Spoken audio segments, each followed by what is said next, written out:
Fidèles téléspectateurs de TSN Immo, bonjour. Je suis Ahmed Lo, votre consultant immobilier, et aujourd'hui j'ai le plaisir de recevoir sur ce plateau M. Oumar Nir, qui est le président du syndicat professionnel des entrepreneurs de bâtiments et travaux publics du Sénégal, le SPBTPS. Bonjour M. Nir.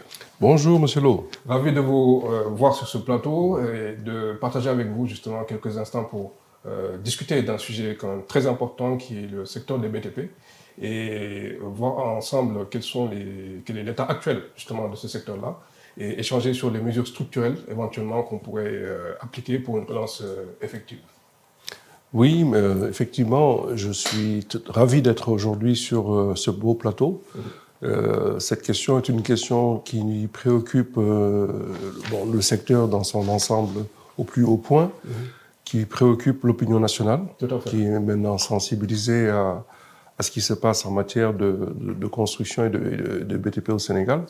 Je viens de quitter un forum, le Forum de la santé et sécurité au travail pour le BTP, organisé par la Caisse de sécurité sociale. Et je dois confesser que j'ai été ravi que des ouvriers, l'Association des ouvriers du Sénégal, viennent me voir en me disant qu'on est content de ce que vous faites pour la sauvegarde des intérêts du BTP au Sénégal. Voilà. Et merci de m'offrir cette possibilité d'échanger avec vous sur cette question. Merci beaucoup, M. Ndir. Alors, de prime abord, M. Ndir, surtout pour les non-initiés qui nous suivent, quelle est aujourd'hui l'importance et la place du secteur du BTP dans l'économie sénégalaise de manière générale? Le secteur du BTP, c'est avant tout... c'est un secteur qui construit un pays, qui construit une nation. Quand vous arrivez à Dubaï, la première chose que vous remarquez, ce sont les immeubles, les routes, les ponts, les ouvrages, les infrastructures. Donc, c'est un repère, c'est un curseur qu'on place et qui est un excellent baromètre sur le niveau d'avancement d'un pays. Le BTP, c'est également un secteur pourvoyeur d'emplois. Des estimations récentes disaient que le secteur du BTP au Sénégal, c'était à peu près 200 000 emplois qualifiés et 400 000 emplois non qualifiés. Agrégés, cela vous donne 600 000 emplois qualifiés et non qualifiés. Donc, c'est un secteur donc, qui est extrêmement important dans un pays où le niveau d'éducation est très bas. Le secteur du BTP est un secteur à haute intensité de main-d'œuvre. D'ailleurs, tous les régimes politiques qui se sont succédés ont toujours privilégié les travaux pour pouvoir occuper le maximum de chômeurs, enfin trouver un emploi au maximum de chômeurs. Dernier point, et non des moindres, il est de tradition, j'entends souvent dire que le secteur du BTP représente 6% du PIB national sénégalais. Mais je pense que si on y ajoute les 7% de l'immobilier, on est déjà à 13%. Je pense que l'immobilier et le BTP servent la même cause, la cause de la construction.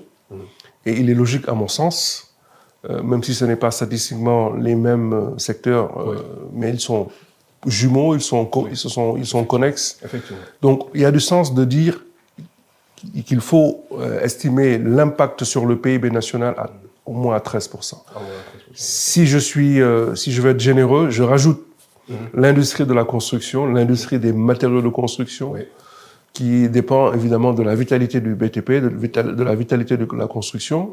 Alors si vous rajoutez les cimentiers, les carreleurs, les fabricants de peinture, de fer, ça vous donne une idée très claire du poids du BTP. Et là, je pense qu'on avoisinera ou on dépassera les 25%. Alors, qui dit BTP, M. Ndir, dit commande publique. Aujourd'hui, quelle est votre évaluation ou bien votre appréciation par rapport à la transparence et l'efficacité des procédures d'attribution des marchés publics dans le BTP au Sénégal? Les mécanismes et les institutions qui ont été mises en place au Sénégal depuis un certain nombre d'années en matière de commande publique sont excellents.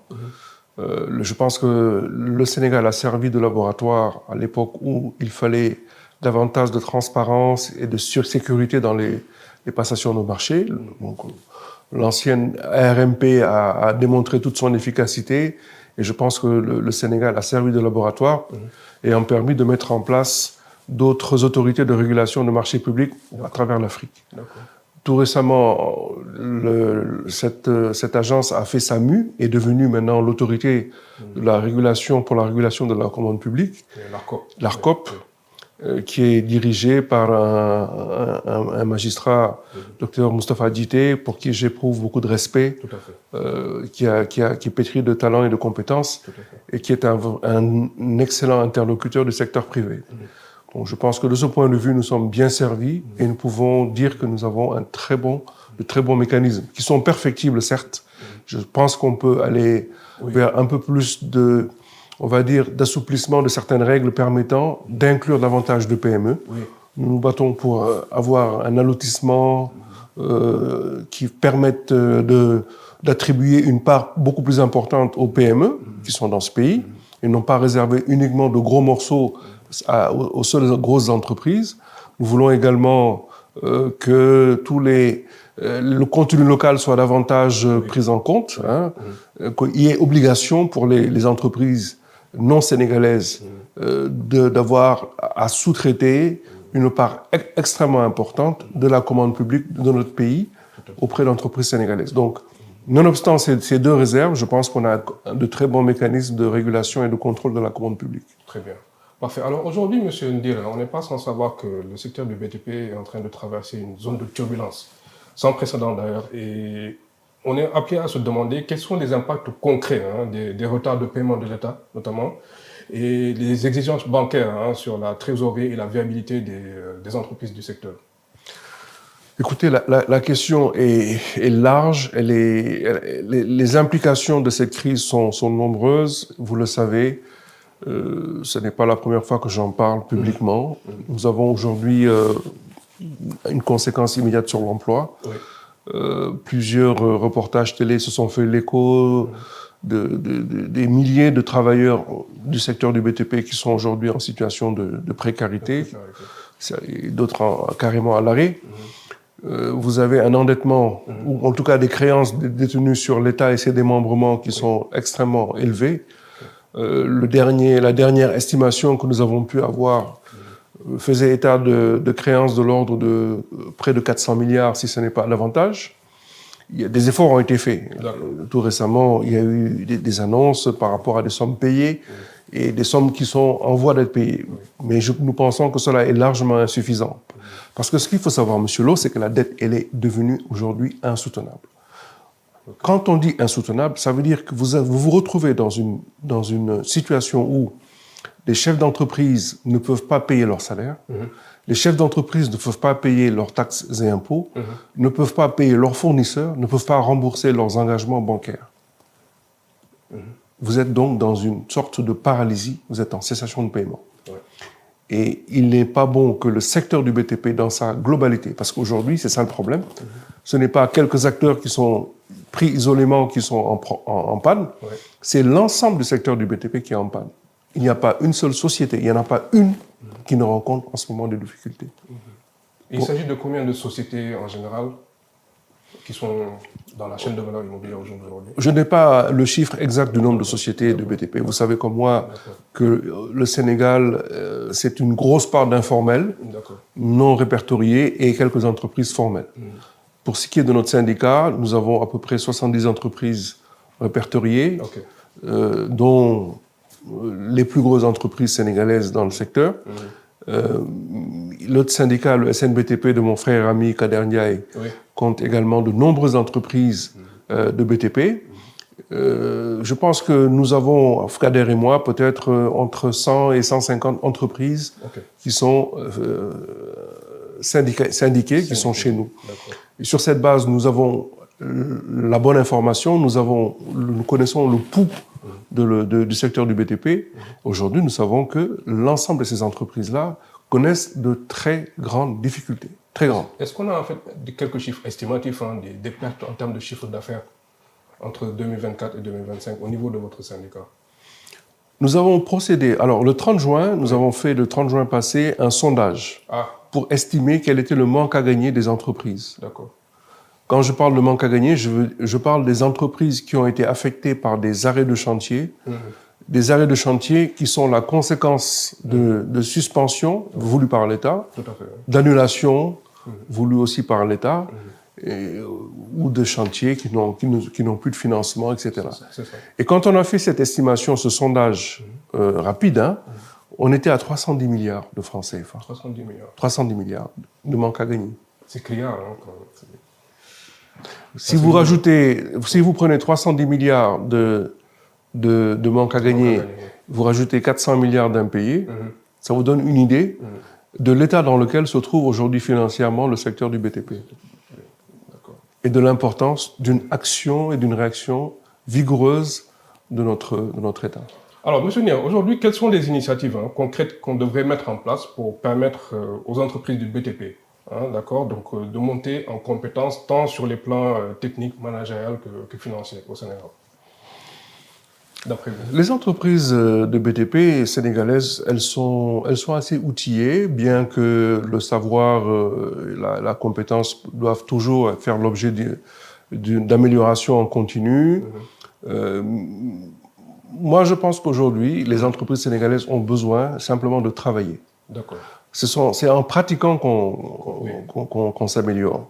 Elles ont besoin de continuer à rester ces entreprises qui ont construit une bonne partie des infrastructures de la sous-région.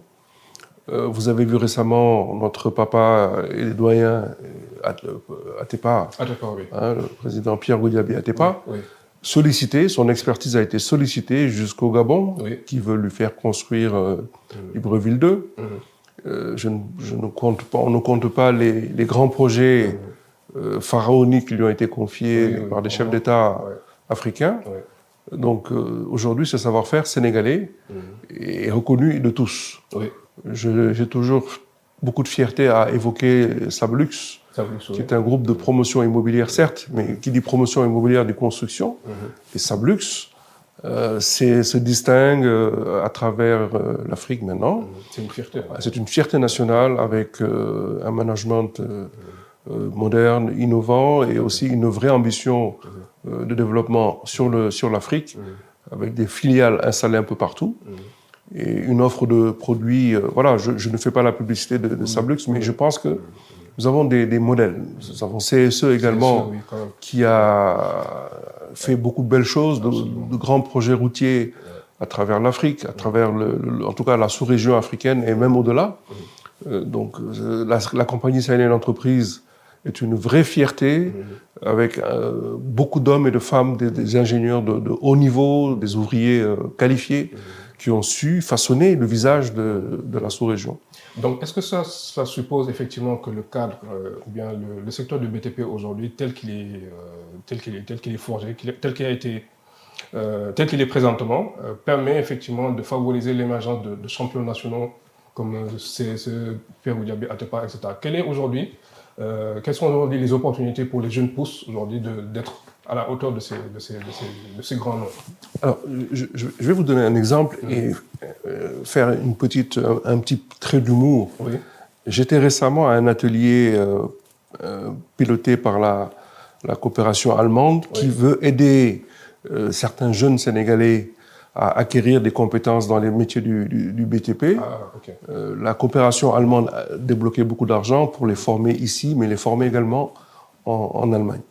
Nous avons pensé que c'était une bonne chose, sauf que cela, à notre sens, allait inciter des jeunes à ne pas revenir au Sénégal, à préférer rester en Allemagne. En lieu et place, j'ai expliqué à nos homologues, à nos interlocuteurs de la coopération allemande, que les entreprises du BTP sénégalais sont suffisamment compétentes et outillées pour pouvoir construire les routes et les autoroutes et les ponts en Allemagne. Tout à fait. Donc on n'a pas besoin d'envoyer nos jeunes. De la même manière que des entreprises allemandes, françaises, turques, chinoises viennent travailler au Sénégal pour réaliser des projets d'infrastructures, les entreprises sénégalaises sont tout à fait capables d'aller réaliser des infrastructures en Europe. Je vous assure, cela est une vérité. C'est-à-dire que nous ne le faisons pas parce que nous avons peur du rejet, mais aujourd'hui, si on nous ouvrait le marché européen, je suis certain que CSE, CDE, Jean Lefebvre serait capable d'aller construire et de compétir devant les entreprises comme Bouygues, comme FH France, etc. Tout à fait, tout à fait. C'est vrai. Alors, justement, en parlant de construction, monsieur Niel, au jour d'aujourd'hui, l'État du Sénégal a engagé un nouveau programme de construction de logements à travers le PNARU, le programme d'accès au logement. le programme national d'accès au logement et de rénovation urbaine qui prévoit ou bien qui envisage de résorber le gap de 500 000 logements. L'état actuel aujourd'hui de l'industrie du bâtiment quand même est assez criard, hein, déjà au vu du secteur du BTP. Quelle est aujourd'hui la bonne formule pour pouvoir résorber ce gap-là? Est-ce qu'il s'agira d'instaurer effectivement, ou bien de mettre en place des industries régionales au niveau de chaque pôle territoire, ou bien peut-être qu'il y a une autre formule qui, vous pensez, serait peut-être plus effective pour résorber ce gap de logement? Alors déjà l'État du Sénégal n'a pas vocation à produire des logements. La production de logements est le fait du secteur privé. L'État du Sénégal peut mettre en place un cadre favorable pour la construction de logements, qu'ils soient logements de standing ou logements sociaux. L'État a des sociétés nationales qui ont fait leurs preuves, la SICAP, la SNHLM, et il est normal que ces entreprises-là s'inscrivent également dans les programmes de résorption du déficit de logements sociaux. Nous y sommes tout à fait favorables, d'autant plus que ce sont des entreprises qui traditionnellement font appel au secteur privé national pour la réalisation, pour la construction des programmes qu'elles définissent. Donc l'État, dans ce sens, est dans son rôle. Mais nous, aujourd'hui, nous manifestons une certaine inquiétude quand nous voyons que l'État souhaiterait éventuellement faire venir de l'expertise étrangère en lui ouvrant largement le marché sénégalais au prétexte qu'il y a un déficit de logement. Nous pensons que cela n'est pas la vocation de l'État, d'affaiblir son secteur privé national et même parfois de déroger au principe d'égalité entre le secteur privé étranger et le secteur privé national. Donc aucune faveur particulière ne doit être donnée au secteur privé étranger. C'est le secteur privé national qui doit être privilégié et c'est lui qui doit porter l'ambition de l'État en matière de construction de logements. D'ailleurs, notre syndicat et le syndicat du SNBTP, le SPE-BTP et le SNBTP, alliés au regroupement des promoteurs immobiliers et à la fédération, aux fédérations industrielles du Sénégal, nous avons mis sur la table de l'État une intention de contribuer à ce programme. Nous avons réuni... Le nouveau programme. Au Penal-Rue. Nous voulons contribuer au Penal-Rue. Nous avons organisé au mois de mai une rencontre qui s'est tenue à la Chambre de commerce de Dakar. Et à cette occasion-là, nous avons lancé, en présence de nombreux chefs d'entreprise, nous avons lancé ce consortium pour la construction de logements.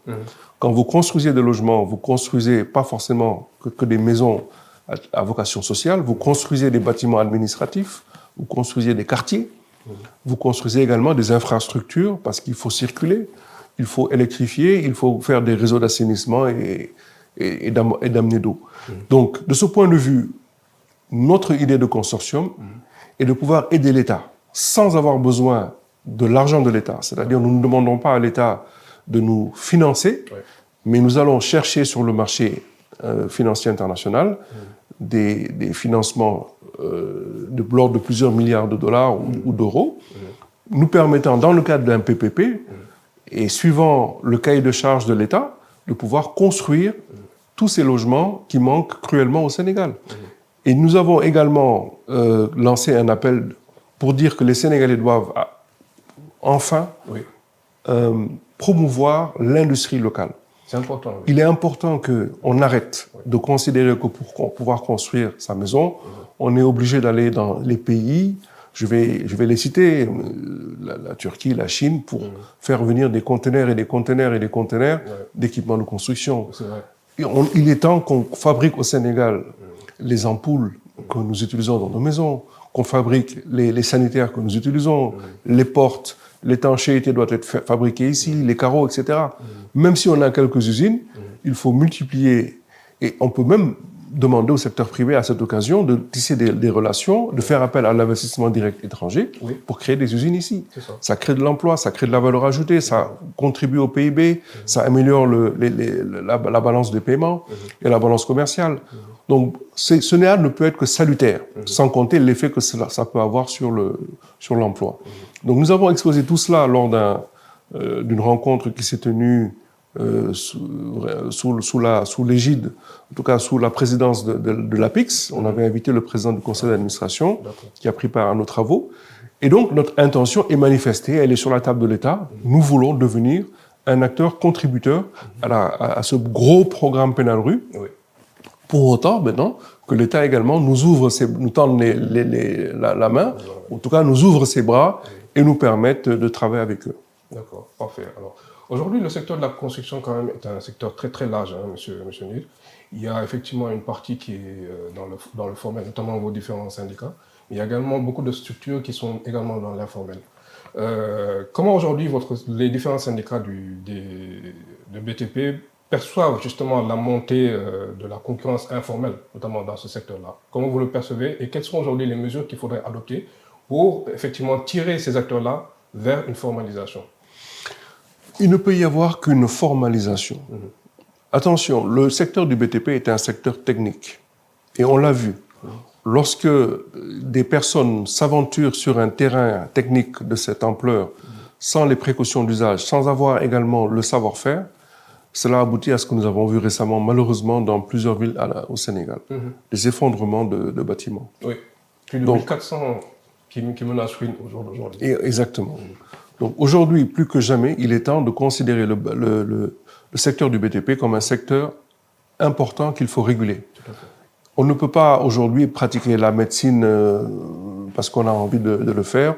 On ne peut pas pratiquer le travail d'un architecte du fait de sa propre volonté. Il faut pour cela subir une formation et avoir toutes les qualifications et remplir toutes les conditions de diplôme. Tout à fait. On ne va pas aller jusque-là en matière de BTP, mais il est important que le travail de classification, de catégorisation, de qualification et d'habilitation des entreprises de BTP soit fait par l'État ou par des organismes ayant compétences transférées. Et à ce moment-là, ça va réguler. Donc le secteur informel, pour autant qu'il soit dynamique et contributeur à l'économie nationale, doit comprendre qu'il faut qu'il se formalise parce que c'est un secteur, la construction est un art, c'est une technique. Donc il fait appel à des compétences pointues et il est temps que nous comprenions cela tous ensemble. Tout à fait, tout à fait. Alors, on ne peut pas parler de BTP, M. Ndiaye, sans parler de chiffres. Il est important quand même aujourd'hui que les chefs d'entreprise dans ce secteur-là puissent avoir une meilleure visibilité sur les différentes tendances, n'est-ce pas, que ce soit le volume du chiffre d'affaires des BTP, au niveau de la construction, le nombre d'emplois générés chaque mois, chaque année. En parlant de chiffres, l'ANSD a effectivement développé un indice qui s'appelle l'indice du coût des BTP. Est-ce que cet indice-là est aujourd'hui pertinent à vos yeux par rapport à ce qui se passe en ce moment? Est-ce que cet indice-là, ça vous parle? C'est assez parlant pour les différents... le patronat aujourd'hui du BTP. Est-ce que vous parlez de l'indice du coût des matériaux? Du coût des matériaux, oui. Pour autant que je sache, l'indice des coûts des matériaux est un indicateur qui permet de mesurer, on va dire, qui permet de déclencher les seuils de révision de prix. Je vais m'expliquer. Oui. La construction est un secteur où on travaille de manière pluriannuelle. C'est ça. Oui. Vous pouvez construire un immeuble sur 3 ans. Entre le moment où vous commencez l'immeuble et le moment où vous le terminez, oui, il peut y avoir des chocs exogènes qui provoquent une flambée de prix. Absolument. Donc, il y a lieu de pouvoir, à tout moment, déterminer quel est le niveau d'augmentation des prix. Oui. Et lorsqu'il y a une augmentation qui dépasse un certain seuil, il y a lieu de déclencher ce qu'on appelle une révision des prix, un réajustement financier permettant de tenir compte de l'inflation. Donc, de ce point de vue, un indice des matériaux, des coûts des matériaux, est important. Maintenant, il peut y avoir un indice global qui est la synthèse de tous ces indices unitaires et qui permet de dessiner un trend et de savoir est-ce que le secteur du BTP est en évolution. En général, quand vous avez une économie où le secteur du BTP est très dynamique, il y a une hausse normale, régulière, de l'indice du coût de la construction. C'est ça. C'est un signe de dynamisme économique. Effectivement. Effectivement. Alors, on est bientôt arrivé au terme de cette émission, M. Ndiaye. On a quand même parlé beaucoup de sujets relatifs aux difficultés que nous traversons dans le secteur des BTP au niveau du Sénégal. Alors justement, est-ce qu'aujourd'hui vous estimez que le dialogue entre les acteurs du secteur privé dans le BTP et les pouvoirs publics est aujourd'hui suffisamment structuré pour vous permettre justement de déboucher sur une politique, disons, sectorielle cohérente au niveau du Sénégal? Jusqu'à il y a très peu, le dialogue était quasi inexistant, à part quelques initiatives que nous avions prises d'inviter le ministre des Infrastructures et le ministre de l'Urbanisme à venir nous rencontrer dans le cadre des mardis du BTP. Nous n'avions pas eu de réels échanges. Bon, les choses ont changé. Tout récemment, nous avons été invités à échanger sur les problèmes de la filière. Cette discussion est portée par un des ministères en charge du BTP, le ministère de l'Urbanisme pour ne pas le nommer, et nous nous réjouissons qu'il y ait enfin une main tendue par l'État pour discuter des problèmes. Mais nous espérons, nous nous attendons à ce que ce soit non seulement que ça soit étendu aux autres ministères, parce que le BTP s'adresse à tous les ministères. Aujourd'hui, les programmes de construction d'infrastructures adressent tous les ministères. L'éducation nationale, la justice, la santé, parce que tous ces ministères construisent des infrastructures. Et ce sont nos entreprises qui les réalisent. Le ministère des Infrastructures, le MITA, fait des routes, des ponts, des ouvrages de franchissement divers et variés. Là aussi, nous travaillons avec eux. Il y a toutes ces agences également qui sont rattachées à l'État central et pour lesquelles nous faisons des travaux. Donc, il y a lieu qu'il y ait un dialogue entre les syndicats du BTP qui fédèrent quand même de manière assez large l'ensemble des acteurs de la profession, mais également connaissent tous les problèmes. Et il est bon que nous puissions discuter. Nous voulons également porter certains plaidoyers. Nous avons entendu parler de certains problèmes. Nous avons des entreprises qui sont spécialisées dans l'immobilier, dans la construction, qui ça et là subissent parfois comme une sorte de concurrence déloyale de la part de certains acteurs étatiques. Nous pensons que cette concurrence n'est pas de bon aloi. L'État, ou ses démembrements, ou les entreprises qui sont une émanation de l'État, ne doivent pas concurrencer les entreprises du secteur privé. Elles doivent être des partenaires. Nous apprécions au plus haut point lorsque des démembrements étatiques sous-traitent et réalisent leur programme grâce à des entreprises privées du privé national. Cela est normal, c'est comme ça que cela doit être. Mais quand vous avez des entreprises de l'État qui débauchent des entreprises du privé ou qui réalisent des programmes qui devraient normalement être entreprises réalisées par des entreprises privées, on se pose des questions, on ne peut pas manquer de s'inquiéter. Donc l'État ne peut pas être plus engagé que nous sur ces questions-là, ne peut pas être également plus efficace que nous. On ne comprend pas la stratégie, on espère pouvoir discuter de ce point également avec l'État. En tout cas, on est arrivé au terme de cette émission. Merci beaucoup pour tous ces éclairages, hein, Monsieur Niel. C'était vraiment très, très édifiant. Votre dernier mot avant qu'on se quitte? Alors, je ne manque jamais de dire que le Sénégal compte de belles entreprises de construction immobilier. Vous êtes une agence qui travaille sur ces questions-là, notamment les questions d'immobilier. Vous avez au Sénégal de beaux champions. J'ai salué Sablux, je dois saluer Certem, le groupe Certem qui est un groupe qui se distingue au Sénégal par ses nombreuses réalisations en matière de construction et d'immobilier et qui mérite à la fois le respect et la considération de tous les acteurs privés comme publics. Nous avons des entreprises comme le groupe Focus, le groupe Sergi, qui sont la SICAP, la SNHLM, qui ont construit ce pays. C'est des fiertés. Ce sont des fiertés nationales. Et elles méritent d'être soutenues. J'entends souvent les cris de cœur du directeur général Bassirou Kébé, qui plaide partout et qui a envie de faire des résultats. Lui, comme le directeur général de SICAP, ont envie de faire les résultats. Absolument. Alors, toutes ces entreprises doivent être soutenues, suivant une méthode consensuelle, une méthode qui permette au secteur public et au secteur privé de se retrouver. Vous connaissez également les champions nationaux, CDE qui a des problèmes aujourd'hui, mais qui est résilient. FH Sénégal qui est une entreprise qui a façonné le Sénégal depuis plus de 70 ans, qui mérite également tout notre respect. Donc je pense que nous avons, quand on a dans son pays autant d'entreprises de premier plan, et maintenant, j'ai décidé de les citer. J'ai décidé de ne pas parler dans le vague, de parler de ces entreprises, de ces belles réussites. Je voudrais parler également de Jean Lefebvre, Sénégal. Tout le monde connaît Talix, et toutes les talis de Talix. Voilà. Donc il y a tellement de champions nationaux qui méritent d'être sous la lumière et qui doivent amener le pouvoir public à apporter beaucoup plus de bienveillance et d'empressement justement à les aider, à continuer à jouer ce rôle des régulateurs sociaux. Le BTP est un régulateur social, c'est un pourvoyeur d'emploi, on l'a dit. Voilà, je ne peux que me souhaiter que les préoccupations de ces entreprises soient prises en compte par l'État et qui en fassent une priorité. Tout à fait. En tout cas, merci pour votre accueil et pour cet échange très intéressant. Merci beaucoup, M. Ni. Je rappelle, mesdames et messieurs, que nous avions reçu M. Omar Nir, qui est le président du syndicat professionnel des entrepreneurs de bâtiments et travaux publics du Sénégal, la SPE-BTPS. Pour toute autre information sur les tendances du marché immobilier, vous pouvez consulter le site amn-service.org.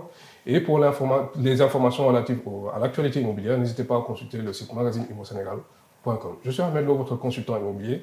À la prochaine pour d'autres informations sur le marché immobilier au Sénégal. Au revoir.